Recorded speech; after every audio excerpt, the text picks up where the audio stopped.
સારું, આવો આપણે દેવના વચનોમાં જઈએ.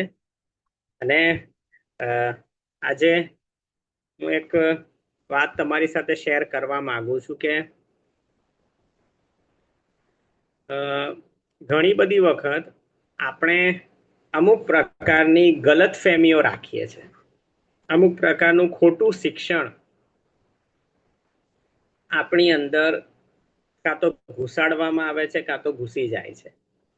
અને માટે આજે આવી 6-7 વાતો કરવા માંગુ છું કે જે તમારે સાચી રીતે સમજવી જરૂરી છે, મારે સાચી રીતે સમજવી જરૂરી છે. ઘણીવાર જ્યારે આપણે વચન વાંચીએ છીએ તો ઈસુનું જે ચિત્ર જોઈએ છે બાઇબલમાં, એ ખરેખર ચિત્ર થોડું અલગ છે ને આપણે જે સમજીએ છીએ એ કંઈ અલગ હોય છે. કારણ કે આપણે એને પોતાની બુદ્ધિથી અને એક પ્રકારના આપણે જે રીતે વાંચીએ છીએ એ રીતે આપણે એને ઇન્ટરપ્રિટ કરતા હોઈએ છીએ. આજે થોડીક વાતો છે જે હું તમારી સાથે શેર કરવા માંગુ છું કે હેડિંગ તમે એવી રીતે આપી શકો છો કે અમુક પ્રકારની ગલતફહેમીઓ આપણા જીવનમાંથી દૂર કરવી, અમુક પ્રકારની ખોટી સમજણ પોતાના જીવનમાંથી દૂર કરવી. ઓકે, પહેલો પોઈન્ટ જે હું તમને શીખવવા માંગુ છું એ છે કે ખ્રિસ્તીઓ જે છે એ હંમેશા જાણે કે આમ નાઇસ હોવા જોઈએ. ખ્રિસ્તીઓ હંમેશા નાઇસ એટલે સારા હોવા જોઈએ. આખી વાત સમજજો હું શું કહેવા માંગુ છું. ઈસુ જે છે એ ભલા હતા, પણ હંમેશા જાણે કે બહુ જ સારા નહોતા. પણ ધ્યાનથી સમજજો, કારણ કે અહીંયા શબ્દોના થોડાક, ઈસુ જે છે એ આપણે એવું કહી શકીએ કે ભાઈ ઈસુ ગુડ હતા પણ નાઇસ નહીં. નાઇસ વ્યક્તિ જે હોય ને એ કેવા હોય કે ભાઈ તમે ગમે તે કરો, તમારો વિરોધ ના કરે. ઈસુ એવા નહોતા. જો કોઈ ખોટું કરે તો તરત એને ટોકતા હતા. પેલી જે સ્ત્રી હતી જેને 5 વર હતા, એને ઈસુ કહે છે જા તારા પતિને બોલાવી લા. સમજો, ઈસુ જ્યારે પોતાના માં અને પોતાના ભાઈઓ આવે છે તો એમને એવું નથી કે આવો આવો બેસો બેસો, તમે ત્યાં કેમ ઊભા છો. ઈસુ તો એવું કે છે કોણ મારી માન, કોણ મારા ભાઈ. તો ઈસુ જે છે એ ગુડ હતા પણ હંમેશા નાઇસ નહોતા. ઈસુ એક વખત પિત્તરને કીધું, અરે શૈતાન મારાથી દૂર જા. કે સો આપણે એ સમજવાની જરૂર છે કે ઈસુ પ્રેમાળ હતા પણ ઢોંગ ભ્રમ નહોતા ચલાવી લેતા. ડાયરેક્ટ એ સામનો કરતા હતા, ડાયરેક્ટ એ માણસોને કહેતા હતા, પછી કોઈ પણ હોય. ઈસુ માટે લખાયું છે કે શાસ્ત્રીઓ અને ફરોશીઓ એમને કહેતા હતા કે તું કોઈનું શરમ રાખતો નથી. આપણે એવા વ્યક્તિ નથી બનવાનું કે જે શરમાઈ જાય, જે એટલા બધા નાઇસ હોય કે છેલ્લે ગુડ ના રહે. ધ્યાનથી સમજજો મારા શબ્દો કે જે ખ્રિસ્તીઓ છે એ ગુડ હોવા જોઈએ, સારા ભલા હોવા જોઈએ, ભલા કે ભાઈ, પણ હંમેશા તેઓ બીજાને પંપાળ્યા કરે, બીજાને માલિશ કર્યા કરે, બીજાનું સાંભળ્યા કરે પણ સુધારે નહીં, ખોટું ચલાવ્યા કરે પણ કે નહીં, અપમાન સહન કરી લે પણ સચ્ચાઈ માટે અવાજ ના ઉઠાવે, એવા ના હોવા જોઈએ. આપણે થોડા વ્યવસ્થિત બેલેન્સમાં આવવાની જરૂર છે.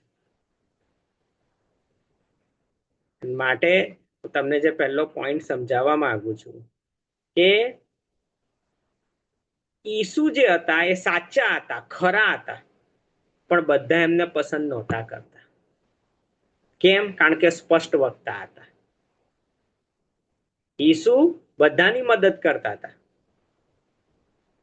એમણે બધાને સાજા કર્યા, બધાની મદદ કરી, પણ બધાની વાતમાં હામાં હા નતા મિલાવતા.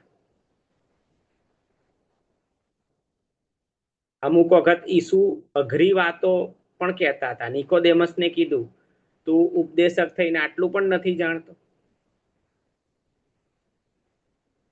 યહૂદા માટે કીધું કે તમારામાંથી એક તો શૈતાન છે. બરાબર છે. તો આપણે સમજવાની જરૂર છે કે ઈસુ પ્રેમાળ હતા, પણ ઢોંગને વખોડતા હતા. જ્યાં ભ્રમ છે, જ્યાં ખોટી વાતો છે, એનો સામનો કરતા હતા. ઘણી બધી વખત ખ્રિસ્તીઓ કેવા થઈ જાય છે કે ભાઈ એ લોકો ખોટું પણ ચલાવવા માંડે છે, બીજા લોકોની શરમ રાખવા માંડે છે, મોઢું ખોલતા જ નથી અને એવું માને છે કે અમે તો બહુ સારા. નહીં, એવું નથી. ઈસુ મંદિરમાં ગયા તો પછી જે લોકો બધો બિઝનેસ કરતા હતા એમનું બધું ઉથલાવી નાખ્યું. ઈસુ ભલા હતા, પણ ખોટું ચલાવી લેવા નહોતા. અને માટે આપણે આ પોઈન્ટ સમજવાની જરૂર છે કે આપણે ભલા બનવાનું છે, પણ ભલો માણસ હંમેશા સારું સારું જ બોલે એવો નહીં હોતો. આપણે ભલા બનવાનું છે, પણ એની સાથે આપણે જે સત્ય છે એ તો કોઈ પણ રીતે કોમ્પ્રોમાઇઝ ના થઈ જાય એનું ધ્યાન પણ રાખવાનું છે. ઘણી બધી વખત આપણે એટલા બધા સારા બનીએ છીએ કે દેવનું જે વચન છે એ પડાય છે કે નહીં એનું ધ્યાન નહીં રાખતા. એલી જે હતા જૂના કરારમાં, એમના દીકરાઓ ખરાબ કરતા હતા, સ્ત્રીઓ સાથે બદતમીઝી કરતા હતા, તેમ છતાં પણ એમણે એમના બાળકોને કોમળ ઠપકો આપ્યો, પણ એમના પદ પરથી ઉતારી ના મૂક્યા. એ પ્રમુખ યાજક હતા, ચાહતે તો પોતાના બાળકોને પણ યાજક પદ પરથી ઉતારી શકત, પણ એમણે ના ઉતાર્યા. એ બહુ સારા રહ્યા, પણ પ્રભુ એવું નથી ચલાવતા. આપણે ભલા બનવાનું છે, પણ એટલા બધા પોચા નથી બનવાનું કે પછી આપણે દેવનું ધોરણ પણ ચૂકી જઈએ. માટે હું આશા રાખું છું કે આ પોઈન્ટ હું તમને સમજાવી શક્યો હોઈશ કે આપણે ભલા બનવાનું છે, પણ ભલો વ્યક્તિ હંમેશા સારો જ હોય એ જરૂરી નથી. એ કડક શબ્દો પણ વાપરે, એ તમને બે વાતો એવી પણ કે તમને ખોટી લાગે. ઈસુએ યોહાનની લખેલી સુવાર્તા એના 6 અધ્યાયમાં કીધું છે, એવું શિક્ષણ આપ્યું કે લોકોને લાગ્યું શિષ્યોને કે આ તો કઠણ વાતો છે, અને ઘણા બધા પછી એની પાછળ ચાલ્યા જ નહીં. જો ઈસુ બધાને માલિશ જ કર્યા કરતે તો આવું શિક્ષણ ના આપી શકે. આપણે ભલા બનવાનું છે. તમારો દુશ્મન છે, મારો કોઈ દુશ્મન છે, રસ્તામાં પડ્યો, એક્સિડન્ટ થયો, આપણે એને હોસ્પિટલમાં લઈ જવાના છે, થોડા પૈસા આપી દે, ભાઈ ઠીક કરાવી દે છે એને. આપણે ભલા બનવાનું છે, પણ પછી એટલા બધા ઓછા નહીં બની જવાનું કે પછી આપણે જ્યાં પ્રભુ ચાહે કે આપણે અવાજ ઉઠાઈએ ત્યાં પણ આપણે ના ઉઠાવીએ.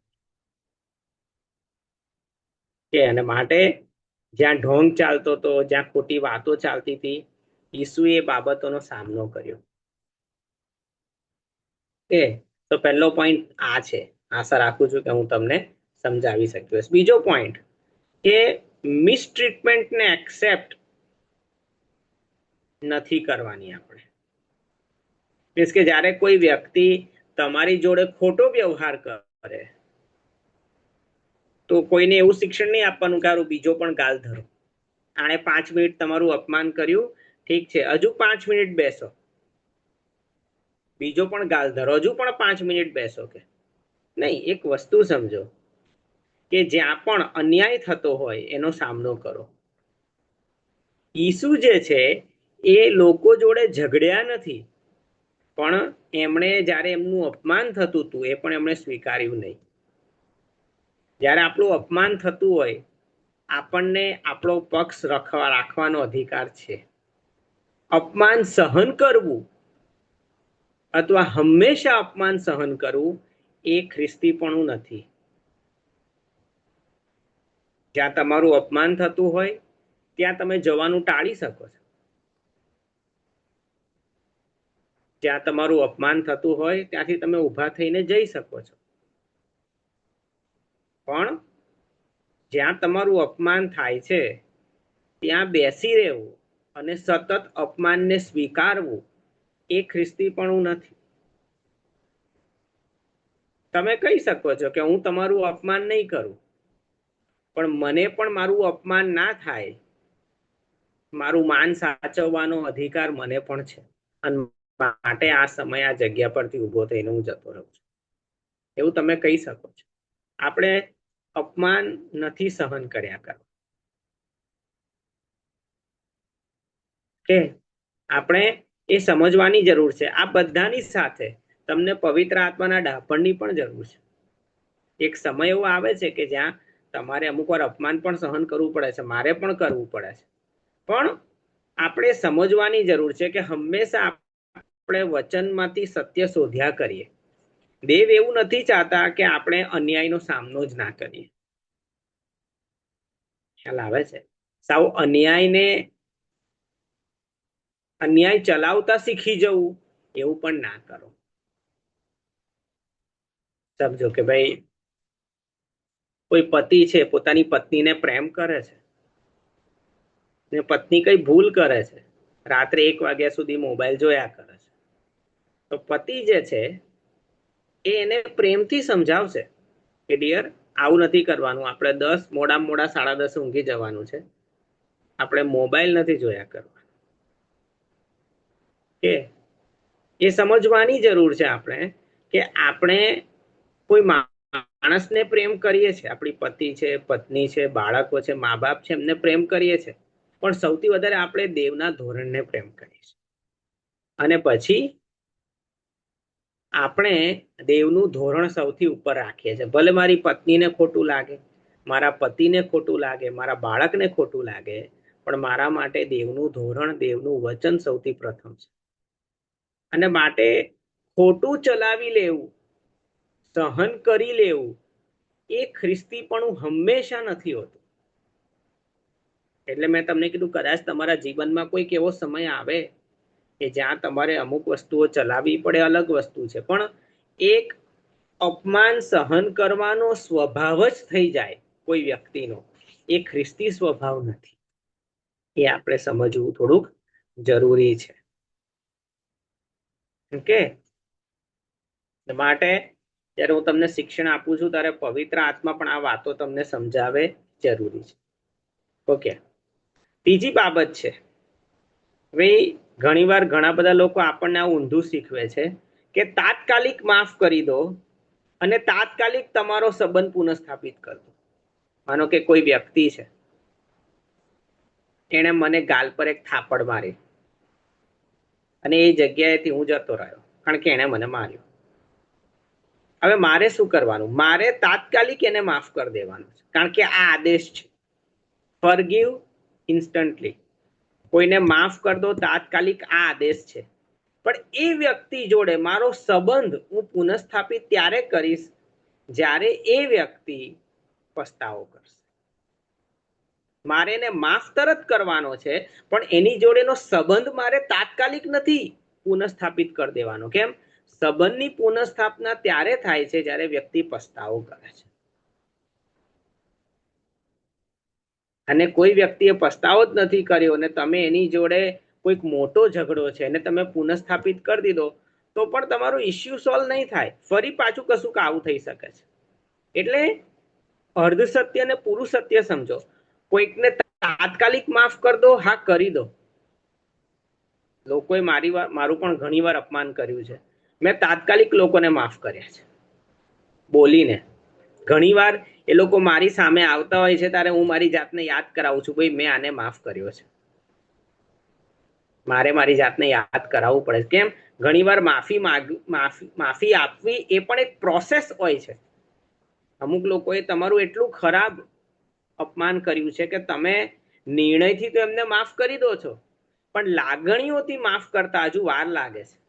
તો જ્યારે પણ એ વ્યક્તિને હું ચર્ચમાં જોઉં છું, જ્યારે કોઈ વ્યક્તિને મિટિંગમાં જોઉં છું, જ્યારે કોઈ વ્યક્તિને હું મારી સામે આવતો જોઉં છું, જે એ જ વ્યક્તિ છે જેણે મારું ભયંકર અપમાન કર્યું છે, ત્યારે હું મારી જાતને યાદ દેવડાવું છું કે રોહન, તે વ્યક્તિને માફ કર્યો છે. અને હું મારી જાતને કહું છું એ સમયે, હું આ વ્યક્તિને ફરી માફ કરું છું આજે. તો માફ કરવું એ આદેશ છે, પણ મેં એને માફ કરી દીધો છે એટલે હવે હું ફરી એની જોડે દોસ્તી કરી લઉં એ જરૂરી નથી. જો એ મારી માફી માંગશે તો એની જોડેનો સંબંધ હું પુનઃસ્થાપિત કરી દઈશ, પણ એટલે એ મારો મિત્ર બની જશે તાત્કાલિક એવું નથી. એ ખ્રિસ્તમાં મારો ભાઈ છે, બરાબર છે, પણ હું એની જોડે કોઈ સંબંધ રાખવા બંધાયેલો છું એવું નથી. આપણે સમજવું જરૂરી છે કે માણસો, દેવ પર આંધળો ભરોસો કરો અને માણસો પર ડાપણપૂર્વક. જોયસ મારે આવું કે છે કે દેવ પર આપણે તાત્કાલિક અને આંધળો ભરોસો કરવાનો છે અને માણસો પર ધીરે ધીરે અને ડાપણપૂર્વક. કે સો ત્રીજી બાબત જે છે, ત્રીજી ગલત ફહેમી છે એ છે કે ભાઈ તાત્કાલિક માફ કરી દો અને તાત્કાલિક સંબંધ પાછો મજબૂત કરી લો. નહીં, એવું નહીં. તાત્કાલિક માફ કરી દો, પણ જો સંબંધ રિસ્ટોર કરવો છે તો પછી એમાં સામેવાળા વ્યક્તિનો પસ્તાવો હોવો જરૂરી છે. થોડા સમય પહેલા એક પતિ હતા, એણે પોતાની પત્નીને મારી. જ્યારે મને પણ થોડીક વસ્તુની ખબર પડી, તો હવે બીજા દેશમાં તો કેવું છે કે ભાઈ આવું કંઈક થાય તો એ લોકો સાથે રહી ના શકે, પતિ પત્ની સાથે રહી ના શકે અમુક સમય સુધી, કારણ કે પતિ જે છે એ પત્નીને ઈજા પહોંચાડે છે. ઓકે, પછી મારી વાત ચાલી રહેલી એટલે પછી મેં સમજાવ્યું કે ભાઈ પતિએ જે કર્યું એ ખોટું છે, અને હવે પતિ સીધો પત્ની જોડે આવી જવા માંગે છે તો એવું નહીં ચાલે. પતિએ જે છે એ સૌથી પહેલા પત્નીને માફી માંગવી જરૂરી છે, પસ્તાવો કરવો જરૂરી છે, અને 5 લોકોની વચ્ચે 2 પાસ્ટરોની હાજરીમાં એ પોતાની પત્નીને અને અન્ય લોકોને એ બાહેધરી આપે કે આજ પછી હું આવું વર્તન નહીં કરું. ત્યારે એ સંબંધ વ્યવસ્થિત પુનઃસ્થાપિત થશે અને પછી એ ભૂલ પાછી નહીં થાય. ઓકે, સો માફ તરત કરો, પણ જ્યારે સંબંધ પુનઃસ્થાપિત કરવાનો છે તો એ ડાપણપૂર્વક તમારે કરવું પડશે. ઓકે, ચોથી બાબત જે ઘણીવાર આપણને ખોટી રીતે શીખવાડવામાં આવે છે કે બધું શાંતિપૂર્વક સહન કર્યા કરો. બધું શાંતિપૂર્વક સહન કર્યા કરો. ભાઈ શાંતિપૂર્વક સહન કર્યા કરવું એ પણ સંપૂર્ણપણે ખ્રિસ્તી વિશ્વાસની વાત નથી. આપણે સમજવું જરૂરી છે કે ઈસુ જ્યારે ક્રૂસ પર ગયા અને જ્યારે મરવું એ દેવના આયોજનમાં હતું, ત્યારે દેવે ઈસુએ કોઈ પણ રીતે પોતાનો પક્ષ બહુ ભારપૂર્વક મૂક્યો નહીં. ઈસુએ જે છે એ શું કર્યું, એ સમયે ઈસુ શાંત રહ્યા. એ સમયે ઈસુએ પોતાનું મુખ બંધ રાખ્યું. પણ ઘણી બધી વખત શાસ્ત્રીઓ અને ફરોશીઓની સામે ઈસુ શાંત ના રહ્યા. ઈસુએ વાત કરી, ઈસુએ ઝઘડા નથી કર્યા, પણ ઈસુએ પોતાનો મુદ્દો મૂક્યો છે. સમજો, કોઈક વ્યક્તિ છે જે તમારી સાથે યોગ્ય વ્યવહાર નથી કરી રહ્યો, કે પછી કશુંક એવું કરી રહ્યું છે જે ના થવું જોઈએ, તમને ત્રાસ આપી રહ્યું છે, અન્યાય થઈ રહ્યો છે, તો મૂંગા બનીને સહન કર્યા કરવું એ ખ્રિસ્તી વિશ્વાસ નથી. ઝઘડો કરવો, તમાશો કરવો, હો હા કરવી, પોતાના પ્રશ્નો બીજા 5 જણને જઈને કહેવા, એ પણ ખ્રિસ્તી વિશ્વાસ નથી. તમારે શું કરવાનું છે, તમારે આ તમારો પ્રશ્ન દેવને જણાવવાનો છે, અને ત્યારબાદ પેલા વ્યક્તિને પણ કહેવાનું છે તમે આ ખોટું કરી રહ્યા છો. અને જો તમે ફરીવાર આવું કરશો, આવું મેજર કંઈક ખોટું કરશો, તો પછી ભાઈ એની અસરો પડશે, એની અસરો પડશે. સમજો હું કોઈક વ્યક્તિના ઘરે જાઉં અને એ ઘરમાં એ વ્યક્તિ મારું અપમાન કરે એના ઘરમાં, તો હું કહીશ કે ભાઈ જો તમે જે કર્યું એ મને યોગ્ય નથી લાગ્યું, બરાબર છે. તમે ખ્રિસ્તમાં મારા ભાઈ છો, પણ ભાઈ હવે હું તમારા ઘરે નહીં આવું, કારણ કે તમે તમારા ઘરે મારું અપમાન કરો છો. હા, એ વ્યક્તિ સોરી કે છે ને માફ કરી દો, એ વ્યક્તિ સંબંધ પુનઃસ્થાપિત કરવા માંગે છે ને ચાન્સ આપો, પણ સઘળું સહન કર્યા કરવું એ એક દેવની ઈચ્છા છે એવું પણ નથી. સમજો, આપણે દરેક બાબતમાં એક બેલેન્સ જોઈએ છે. આપણે દરેક બાબતમાં એક બેલેન્સ જોઈએ છે. યુસફે સહન કર્યું, ઈસુએ સહન કર્યું, પણ આપણને એવું શીખવાડવામાં નથી આવતું કે આપણે હંમેશા સહન જ કર્યા કરવું જોઈએ. નહીં, આપણે પ્રભુ પાસે જવું જોઈએ અને પ્રભુ જે કહે છે કરવું જોઈએ. જો પ્રભુ તમને કહે છે કે આ સહન કરવાનો સમય છે તો કરો, બરાબર છે. પણ પ્રભુ તમને એવું કહે કે નહીં, તારો મુદ્દો મૂક, તો તમારે મૂકવો પણ જોઈએ. અને માટે આપણે બેલેન્સમાં જીવીએ છીએ એ આપણે સમજવું પડશે. પ્રભુ ચાહે છે કે આપણે એક પ્રકારના બેલેન્સમાં ખ્રિસ્તી જીવન જીવીએ. અને માટે હું તમને કહું છું ભાઈ, આપણે ઝઘડા નથી કરવાના, તમાશો પણ નથી કરવાનો, પણ તમે જો કોઈ વ્યક્તિ સાથે સંમત નથી તો તમે જણાવો છો, ખબર છે. અને માટે કોઈ વ્યક્તિ મૂંગું બનીને બધું સહન કર્યા કરે એ દેવની ઈચ્છા છે એવું ના મનાય, એવું આપણે ના માનવું જોઈએ. માટે હું તમને કહું છું કે આ શિક્ષણ જ્યારે હું આપી રહ્યો છું, આ શિક્ષણ પવિત્ર આત્મા તમને સમજાવે એની પણ તમને ખાસ જરૂર છે. ઓકે, પાંચમી વાત જે હું તમને કહેવા માંગુ છું, ઘણીવાર ઘણા લોકો એવું કહે છે બસ વચનમાંથી કશું પણ કહેવામાં આવે એટલે આપણે આપણું મોઢું બંધ કરી દેવાનું. સમજો, વચનમાંથી કશું પણ કહેવામાં આવે એટલે સામે નો આર્ગ્યુમેન્ટ. નહીં, આપણે વચન પારખવાનું છે. શું આ વચનનો અર્થ આ જ છે? બીજી વસ્તુ, આ પરિસ્થિતિમાં પ્રભુ ખરેખર શું આ વચન કહી રહ્યા છે? સમજો, શૈતાન પણ વચન કોટ કરે છે. ઈસુની સામે શૈતાન પણ બોલે છે. શું બોલે છે? જો તું દેવનો દીકરો હોય તો આ પથ્થરને કે રોટલી થઈ જાય. તું પોતાને અહીંયાથી પાડી નાખ, દૂતો તને બચાવશે. સમજો, હું શું તમને સમજાવવા માંગુ છું. શૈતાન પણ વચન કોટ કરે છે, પણ ઈસુ એ વચનની તુલના કરે છે.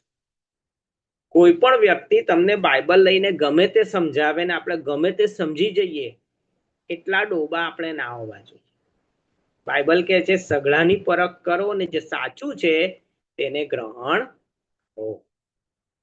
અને માટે કોઈ વચન કોટ કરે છે તો એક વખત એ વચન પર ધ્યાન આપો, બરાબર છે. પણ એ વચનને આંધળી રીતે ના સ્વીકારી. એ વચન દ્વારા તમે પવિત્ર આત્મા પાસે જાઓ, પવિત્ર આત્માને પૂછો, પ્રભુ આ સમયે તમે આમાંથી શું સમજાવવા માંગો છો? શું આ વચન છે તમારા તરફથી છે? બરાબર છે. છઠ્ઠી વાત, પ્રેમ એટલે જાણે કે બસ લોકોને ખુલ્લા હાથે બસ સ્વીકારવા, એવું ના માની લો. પ્રેમ એટલે શું? તો કે ભાઈ લોકો તમારું શોષણ કર્યા કરે એનો અધિકાર આપી દેવો, એવું નથી. પ્રેમ એટલે શોષાયા કરવું, એવું પણ નથી. ઈસુએ ડાપણપૂર્વકનો પ્રેમ રાખ્યો. ઘણા બધા લોકો ઈસુ પાછળ આવવા માંગતા હતા, ઈસુએ ના પાડી, નહીં તમે તમારા ગામમાં જાઓ ત્યાં સેવા કરો. સમજો, ઘણી બધી વખત એ શિષ્યો આવીને કીધું કે ભાઈ બધા લોકો માંદા ને આવા છે, તું એમને સાજા કર. ઈસુએ કીધું કે નહીં, મારે બીજા ગામમાં પણ જવાનું છે. આપણે સમજવાની જરૂર છે કે પ્રેમનો અર્થ એવો નથી કે લોકો તમારો ઉપયોગ કર્યા કરે. પ્રેમનો અર્થ એવો નથી કે લોકો તમારું શોષણ કર્યા કરે. પ્રેમનો અર્થ એવો નથી કે લોકો તમને પગ લૂછણ્યું સમજે. સમજો, આપણે પ્રેમ જે છે એમાં એક સંતુલન છે. આપણે ખ્રિસ્ત જેવો પ્રેમ કરવાનો છે. આપણે ખ્રિસ્ત જેવો પ્રેમ કરવાનો છે. અને ખ્રિસ્ત ભલા બન્યા, પણ ઈસુ ખ્રિસ્તે પોતાનું શોષણ ના થવા દીધું. ઈસુ ખ્રિસ્તે જાણે કે ભાઈ કોઈ એમનો ઉપયોગ કર્યા કરતું હોય એવું ના ચલાવ્યું. ઘણી બધી વખત ઈસુએ કીધું, ભાઈ કોઈને જઈને કહેતા નહીં કે તમને સાજા કરવામાં આવ્યા છે. ખબર છે તમને? ઘણા બધાને ઈસુ એવું કીધું, કોઈને કહેતા નહીં. કેમ આવું કીધું ઈસુએ? કારણ કે ઈસુએ જાણતા હતા કે આજે મેં કોઈક આંધળાને દેખતો કર્યો અને એ હવે 50 જણને જઈને કહેશે, તે 50 જણ પાછા મારી પાસે આવશે. મેં કઈ માત્ર દવાખાનું નથી ખોલ્યું. મારે તો લોકોને શિક્ષણ આપવાનું છે. મારે ભૂતો પણ કાઢવાના છે. મારે રાજ્યનો પ્રચાર પણ કરવાનો છે. બાપ્તિસ્મા પણ આપવાના છે. જો હું બધાને સાજા જ કર્યા કરીશ, માંદા તો કેટલા બધા આવે ને બધાને સાજા જ કર્યા કરીશ, શિક્ષણ ક્યારે આપીશ? આ 12 જણને તૈયાર ક્યારે કરીશ? તો જે પોઈન્ટ હું તમને સમજાવવા માંગુ છું કે ઘણીવાર ખ્રિસ્તી વ્યક્તિ તરીકે તમારે ના પણ પાડતા શીખવું પડે છે. કોઈ વ્યક્તિ મને કે રોહન સાહેબ મીટિંગ લેવા આવો. હા, બહુ હું એકવાર જઉં.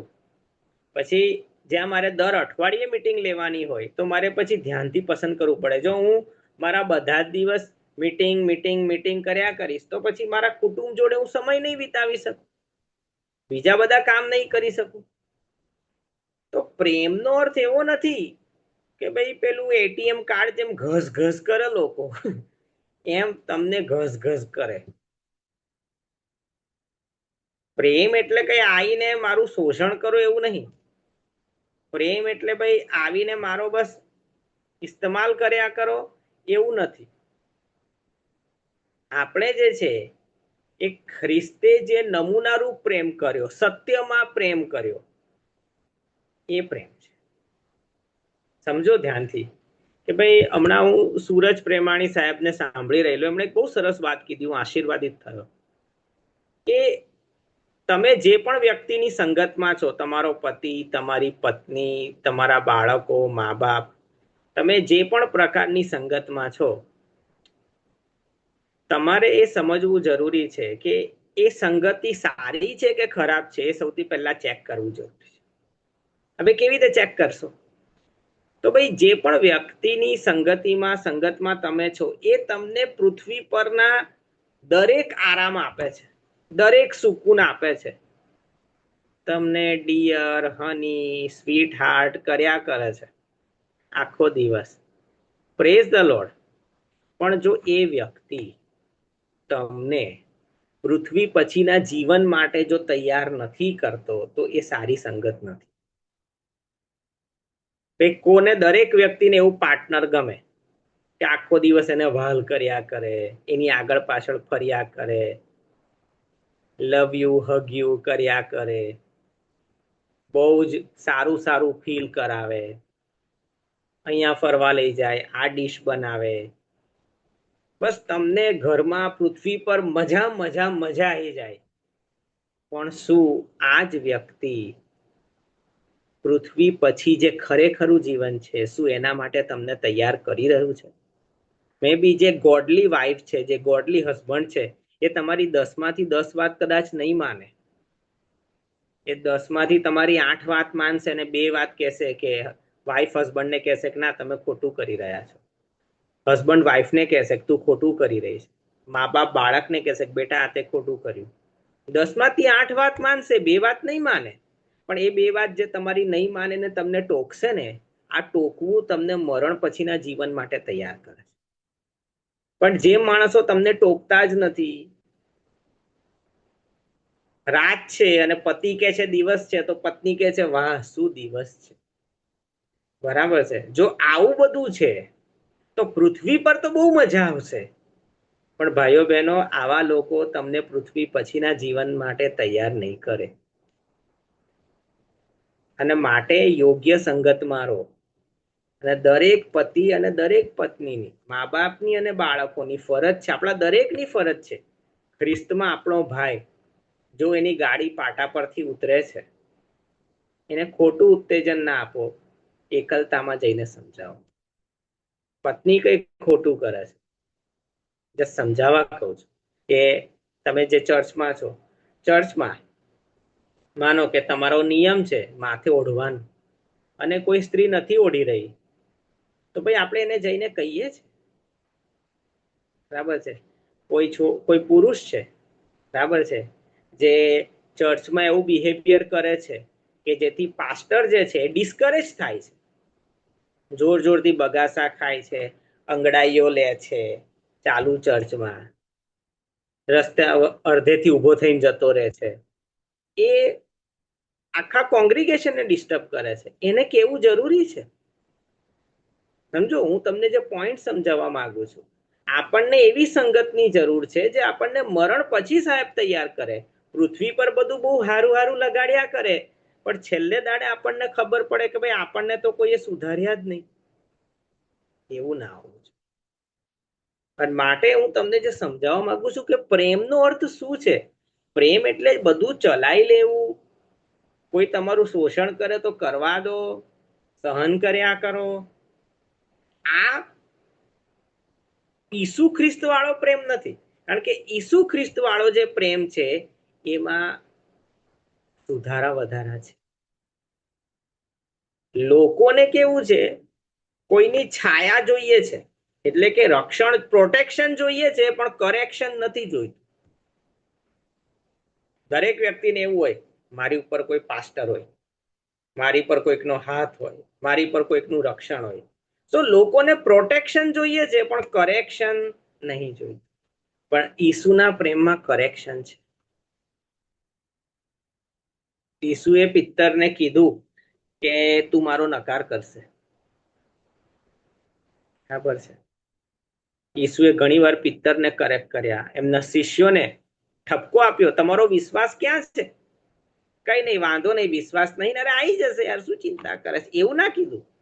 ઈસુનું તો કેવું હતું ખબર, કોઈ પણ ઈસુ પાસે આવે ને એટલે ઈસુ તરત જ કહી દે, જો ભાઈ તું આવ્યો છે ને, કિંમત ચૂકવવી પડશે.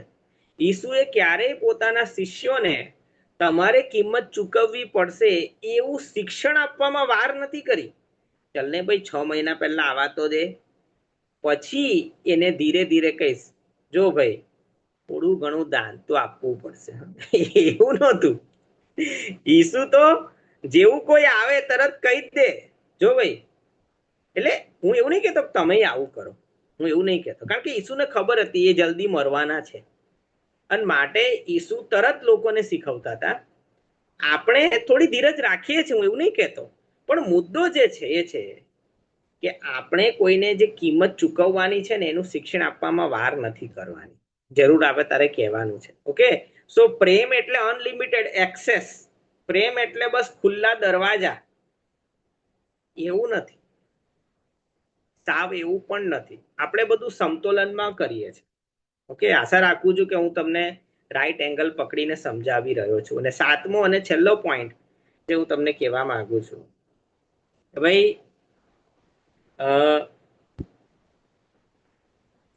તમને તમારા આગેવાનો, બરાબર છે, તમને તમારા આગેવાનો કે પાળક, હું કે કોઈ પણ તમને ગમે તે કે સ્પિરિચ્યુઅલ ઓથોરિટી, ફેમિલી, તમને કશું પણ કે એટલે આમ સબમિટ થઈ જ જવાનું, સાવ એવું પણ નથી. હવે આખા પોઈન્ટને સમજીએ. પહેલા હું તમને શું કહેવા માંગુ છું, સમજો.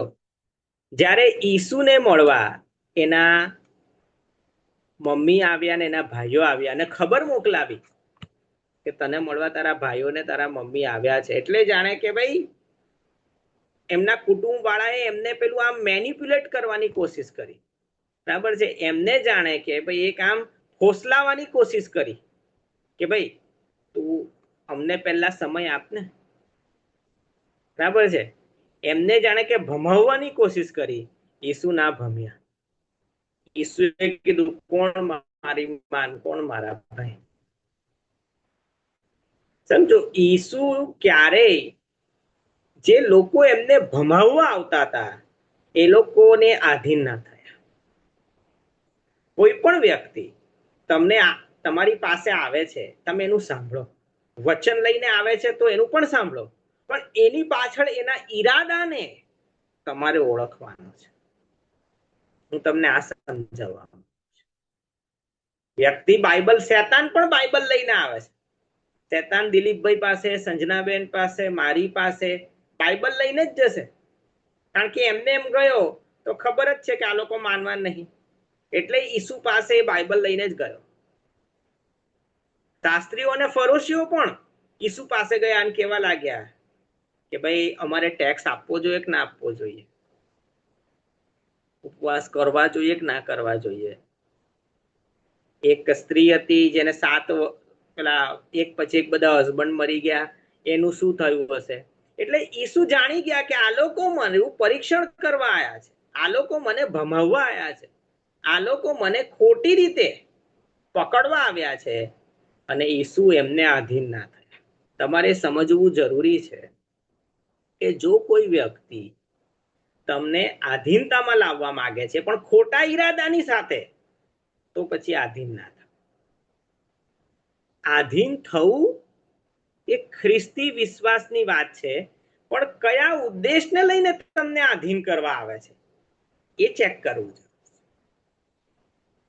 આપણે આધીનતામાં માનીએ છે એ વસ્તુ સમજો. હું એવું શિક્ષણ નહીં આપતો કે આધીન ના થાવ, પણ જે લોકો ખોટા ઉદ્દેશની સાથે તમારી આધીનતાનો ઉપયોગ પોતાના સ્વાર્થ માટે કરવા માંગે છે, તો એ ખોટું છે. તમારે સમજવું પડશે. ઘણા બધા લોકો આત્મિક જીવનમાં આવી લુચ્ચાઈ કરે છે કે એ લોકો, બરાબર છે, માનો કે મેં કોઈકના જીવનમાં કામ કર્યું, આજે સમજાવવા કહું છું, અને પછી એ વ્યક્તિના જીવનમાં સારું કામ થયું ને એને એક મીટિંગ ચાલુ કરી, પછી હું એને એવું કહું, જો તારે છે ને તારા 10 મને મોકલવાના, તારા મંડળીમાં જેટલો 10 આવે ને બધો મને આલવાનો નહીં. એ એક ખોટો નિયમ છે. એ વ્યક્તિને એવું થાય ને તમને મોકલે તો અલગ વાત છે. મારે કોઈને નથી કહેવાનું કે તું આટલા પૈસાની વ્યવસ્થા કર, મને આટલું જોઈએ છે. જો તારે યાદ રાખવાનું, તું કોના દ્વારા સુવાર્તા પામેલો, યાદ છે તને? મેં તને સુવાર્તા આપેલી.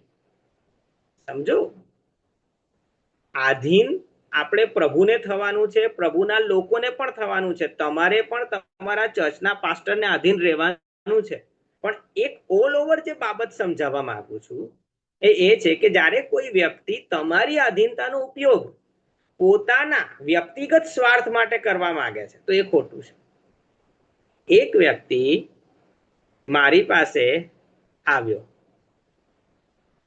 અને મને કે રોહનભાઈ મને 10,000 રૂપિયા આપો ને.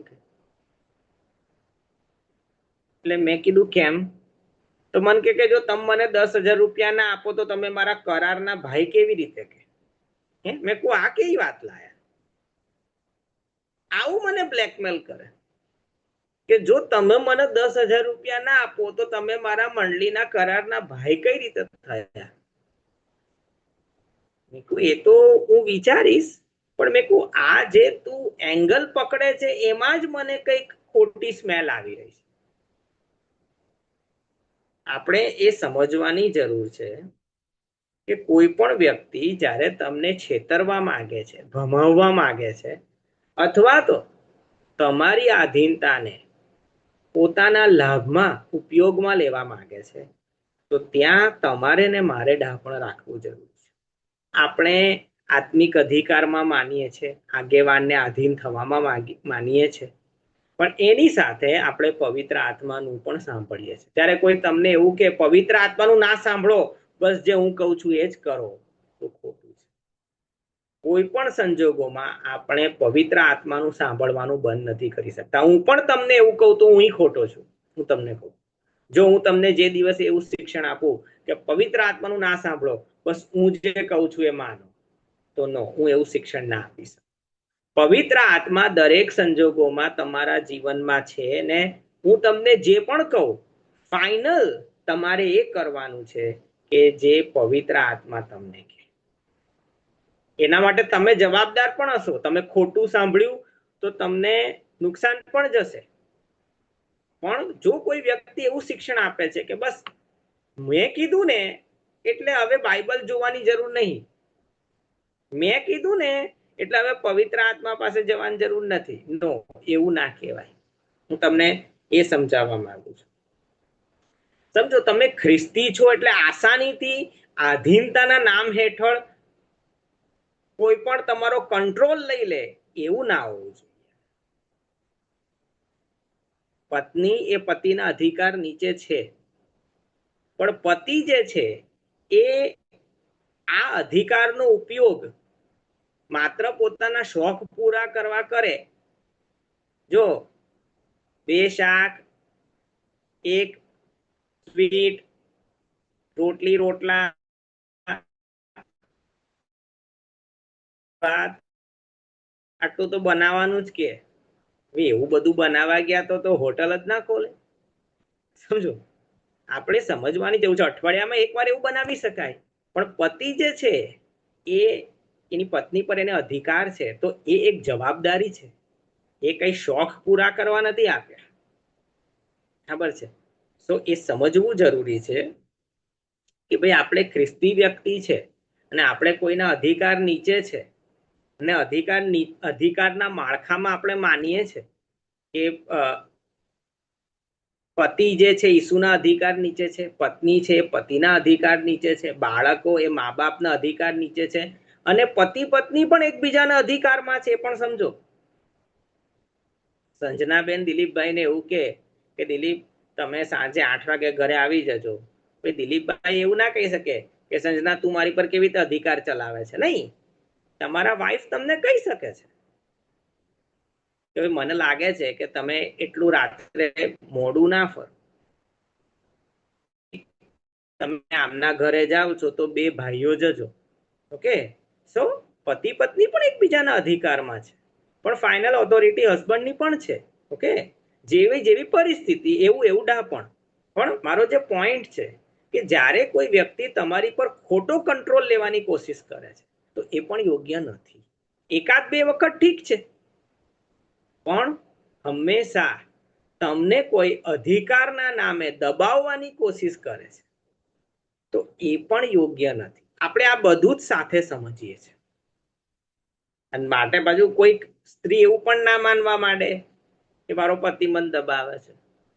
કોઈ બાળક એવું ના માનવા માંડે કે મારા મા બાપ મને દબાવે છે. જો ઘણી બધી વખત અમુક પ્રકારના નિયમો ઘરમાં રાખવામાં આવે છે, ચર્ચમાં રાખવામાં આવે છે. એ નિયમોનો હેતુ સુરક્ષા હોય છે, પાબંદી નહીં.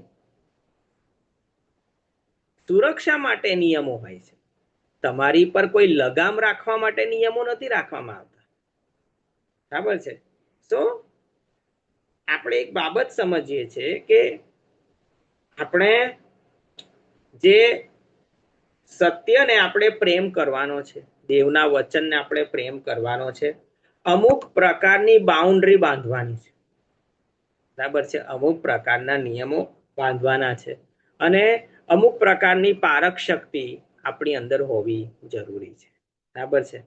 પણ મેં તમને જે સમજાવ્યું છેલ્લો પોઈન્ટ, આપણે આધીનતામાં માનીએ છીએ, પણ એની સાથે આપણે ડાપણપૂર્વકની આધીનતામાં પણ માનીએ છીએ. આધીનતા એટલે હવે તમે મારી પર સંપૂર્ણપણે કંટ્રોલ લઈ લો એવું પણ નથી, બરાબર છે? આપણે માણસને આધીન છીએ, એની પહેલા આપણે પવિત્ર આત્માને પણ આધીન છીએ. કે સો આ બધી જ વસ્તુઓને સાથે ધ્યાનમાં રાખવાની છે, બરાબર છે? જ્યારે કોઈક વ્યક્તિ તમારી આધીનતાનો ઉપયોગ પોતાના વ્યક્તિગત સ્વાર્થ માટે કરવા માંડે તો ત્યારે ચેતવું પણ જરૂરી છે, બરાબર છે? એવું નહીં કે છોડી દો. આપણે જોઈએ છે શમુએલ નાનપણમાં એલીના અધિકાર નીચે રહ્યા, બરાબર છે? એટલે તમારે આ બધા શિક્ષણની સાથે પવિત્ર આત્માનું સાંભળવું જરૂરી છે, બરાબર છે? પવિત્ર આત્માનું પણ સાંભળવું જરૂરી છે. કે સો મેં તમને 7 પોઈન્ટ કીધા. પહેલો પોઈન્ટ છે કે ભાઈ આપણે ભલા બનવાનું છે, પણ ભલો વ્યક્તિ હંમેશા બહુ જ સારો હોય એવું પણ નથી, એ સ્ટ્રિક્ટ પણ હોય છે. બીજો પોઈન્ટ એ છે કે અપમાન ના ચલાવી લો. બરાબર છે, કોઈ તમારું અપમાન કરે છે એટલે સારું હું બેઠો છું તું હજુ કર, એવું નથી. બીજો ગાલ ધરો એ રીતે નથી. ઓકે. બીજી બાબત છે, કોઈકને તાત્કાલિક માફ કરી દો, પણ ફરીથી સંબંધ પુનઃસ્થાપિત ત્યારે થાય છે જ્યારે પસ્તાવો આવે છે. ચોથી બાબત છે, બરાબર, કે ભાઈ બધું મૂંગા મોડે સહન કર્યા કરવું એ ખ્રિસ્તી વિશ્વાસ નથી. પાંચમી બાબત, બરાબર છે, કોઈ વચન જ્યારે તમને કહે છે, વચન કોટ કરે છે, તો તમે બાઇબલમાં જઈને પવિત્ર આત્માને પૂછો, કારણ કે શૈતાન પણ વચન કોટ કરતો. એટલે વચન આવ્યું એટલે દેવ તરફથી જશે એવું નથી, આપણે ચેક કરવાની જરૂર છે. વચનોથી આપણને કોઈ ઉલ્લુ ના બનાવે. છઠ્ઠી બાબત, પ્રેમ એટલે બસ શોષણ થવા દેવું, લોકો આપણો ઉપયોગ કરી જાય, બરાબર છે, એવું નથી. પ્રેમ એટલે સાવ ગગા બનવું એવું પણ નથી, બરાબર છે. આપણી પાસે પવિત્ર આત્માનું ડાપણ અને સમતોલન વાળી વિચારધારા હોવી જરૂરી છે. ઈસુ જેવો પ્રેમ કરવાનો છે, જેમાં ધોરણ છે, જેમાં સુધારા છે, સમજ છે. ઓકે. સાતમી અને છેલ્લી વાત કે ભાઈ આપણે આધીન થવાનું છે, પણ જો કોઈ વ્યક્તિ આપણને મેનિપ્યુલેટ કરે છે, બરાબર છે, કે આપણને ખોટી રીતે ફોસલાવે છે, કે પછી ખોટી રીતે આપણો ઉપયોગ કરવાનો, કે આપણને ખોટી રીતે દબાવવાની કોશિશ કરે છે, તો એ પણ યોગ્ય નથી, એ પણ સમજવું જરૂરી છે. અને એની સામે શું કરવું એ પવિત્ર આત્માના ડાપણથી કરવાનું છે. આપણે ઝઘડા કરવામાં નથી માનતા, આપણે તમાશો કરવામાં નથી માનતા, આપણે દુનિયાના લોકો જે રીતે પોતાના પ્રોબ્લેમ સોલ્વ કરે છે, પોલીસમાં જઈને, કોર્ટમાં જઈને, એ રીતે આપણે નથી કરતા. આપણે બે સમજદાર વ્યક્તિને લઈને પેલાને મળવા જઈએ છીએ, પ્રેમથી વાત કરીએ છીએ, સમજાવીએ છીએ, ખોટું સહન પણ નથી કરતા, અને એની સાથે સાથે ઓપોઝિટ આપણે ઝઘડાને તમાશો પણ નથી કરતા. પણ એ પરિસ્થિતિમાં ઈસુ ખ્રિસ્ત કઈ રીતે વર્તે એ વિચાર કરીએ છીએ, અને વચનોને આધારે આપણે ચોક્કસ પવિત્ર આત્માના ડાપણથી માર્ગ કાઢીએ છીએ. ઓકે. સો મારી આશા છે કે આ બાબતો તમને કોઈક ને કોઈક રીતે હેલ્પ કરશે. ઓકે. આવો પ્રાર્થના. પ્રભુ, તમારી હજુરમાં આવીએ છીએ, આભાર માનીએ છીએ પ્રભુ, આ 7 બાબતો અમે સમજ્યા. આ 7 બાબતોને સમજવા પવિત્ર આત્માદેવ તમે અમારી મદદ કરો, કારણ કે પ્રભુ આ એવું શિક્ષણ છે કે જ્યાં અમારે બહુ જ સમતોલનમાં વિચારવાની જરૂર છે. સો પ્રભુ, અમારા દરેક સાથે તમે પવિત્ર આત્માદેવ વ્યવહાર કરો ને આ સત્ય સમજાવો તમે પોતાની મેળે, એ પ્રાર્થના કરી છે પ્રભુ ઈસુ તમારા નામમાં માંગીએ છીએ.